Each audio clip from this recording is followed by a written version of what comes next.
What's going on, everybody? My name is Aiden and welcome back to another video. Ladies and gentlemen, this topic of discussion has been talked about pretty much for years when it comes to the Chicago Bulls, and it is a potential trade situation with none other than the Los Angeles Lakers. The LA Lakers, ladies and gentlemen, it seems like they are the team that always seems to find their way around when it comes to trade rumors and Zach LaVine. Nonetheless, now that times have changed a little bit since the last time we've talked about it, pretty much over a year ago, I would say, maybe 6 months ago, I'm not too sure.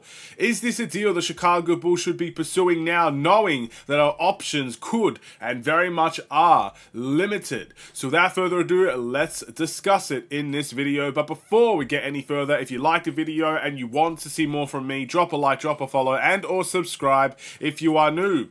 And let me know in the comments below your thoughts about the Chicago Bulls and whether or not you would like to see a deal done that sends Zach LaVine to the LA Lakers. Now, without further ado, let's get stuck into it, ladies and gentlemen. So, I don't think I need to introduce you to the LA Lakers, the roster they have, or anything in between. Most of you guys would know exactly what the LA Lakers have. Most of you guys know exactly who the LA Lakers are. And it's not because of their popularity or anything, which I'm sure will play a factor in that, but it's because we talk about them a lot when it comes to the Chicago Bulls as well. They always seem to find a way to be interested in some of our players. Whether it was DeMar DeRozan at the time or Zach LaVine now, there's always trade rumors circling when you see the LA Lakers. So ultimately, I don't feel like there's a need to introduce them, but I do feel the need to introduce you to the player that they are suggesting that we trade for. And ultimately, I'm not sure what other pieces could be involved in this, but it's basically a straight swap that sends Zach LaVine to the LA Lakers, while the Lakers will give up point guard D'Angelo Russell. Now, again, we have mentioned this before. I've made videos about this before. It's not necessarily my favorite topic to discuss, but I did mention in the beginning of this video, times have changed for when we last talked about Zach LaVine to the Lakers. And let me tell you why times have changed. First and foremost, it wasn't as publicized as it is now that Zach LaVine wants out of Chicago, which means we probably had a little bit more power in the last, situation where we could have dealt Zach LaVine. We don't have that much power anymore. Now, I'm not saying we have no power whatsoever. The restoring of the relationship or the rebuilding the relationship could very much give us the power back, especially if LaVine balls out in this upcoming season. But with that being said, you can't deny, as of now, the power is limited for the Chicago Bulls. And our, return in those trades will very much be limited as well at this point in time. So maybe trading for D'Angelo Russell isn't as bad as what we probably thought it would have been maybe 6 months ago to a year ago. And that's a very valid argument to make. But does it make sense for the Chicago Bulls to go and pursue D'Angelo Russell? Why would we do such a thing? And if we do such a thing, what's the benefits from that? Well, again, very interesting topic of discussion here. So, ultimately, when you trade for D'Angelo Russell, what do you get in return? You get a pretty good point guard, I would say. I think he had a very decent season last season for the LA Lakers, had some incredible games, really got into form, I would say. And ultimately, if you can find that level of form in Chicago, I think he could help us win a couple of big games there, if that's what you're looking for. The second thing you get with D'Angelo Russell, and this is even if you're not necessarily looking for, big wins, you get an expiring deal. And you might look at that and say, why would you want an expiring deal? Isn't it your pet peeve that you get rid of players for free?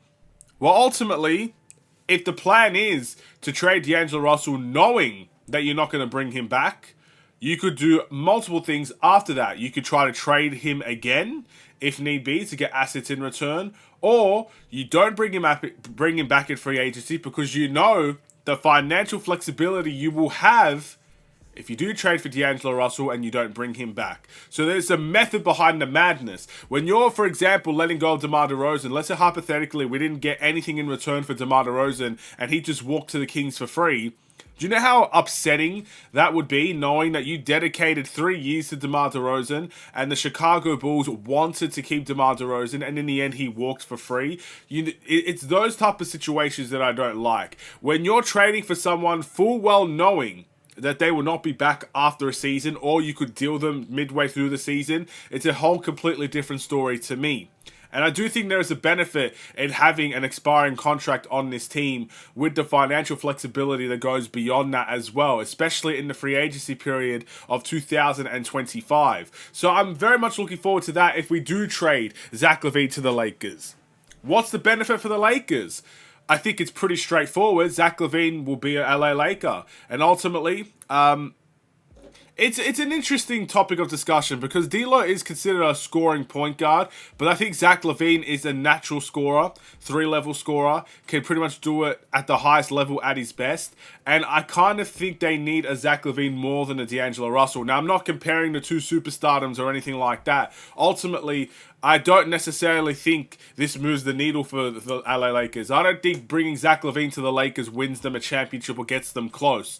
No, not again. It's like D'Lo as well, kind of on that team at the moment. I just don't think any of them are really going to push them over the line.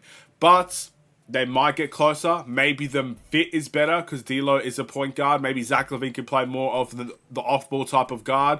Or again, just his goal is to score. Maybe that's all he needs to do there with the Lakers, where the responsibility maybe not be as strong because they got LeBron and because they got AD. Either way, you also get a player that is going to want to play for the Lakers. Let's be honest, the Lakers would be one of the teams Zach LaVine would be very much happy to go to. He's been rumored there for years. I think he went to college in LA, so it's not like he's not familiar with the territory there. And obviously, he gets his move away from Chicago. That's the benefit for the LA Lakers and for Zach LaVine. Now, with all that being said, we got to ask the question, does it still make sense to send Zach LaVine to the LA Lakers? I can't lie, it makes more sense now than it ever has, but I still wouldn't go for a straight swap. And the reason why is, I mentioned it before, I don't necessarily like letting players go for free if we trade for them. Of course, method to the madness and whatnot. But I still would like some draft capital for Zach LaVine. And look, the Lakers don't have the best draft capital in the world. Trust me, they don't. But I'd rather take mediocre draft talent now or mediocre draft compensation now than absolutely nothing. And that's where I think a deal could be done. If the Lakers are willing to throw in a first-round pick, the 2029 one or whatever one they still have, or anything like that, or a future pick, whatever the case may be, I'd probably be more enticed than what I was a year ago. But just a straight swap, I personally think, look, maybe it's just Bulls bias here. I think we could do better than that.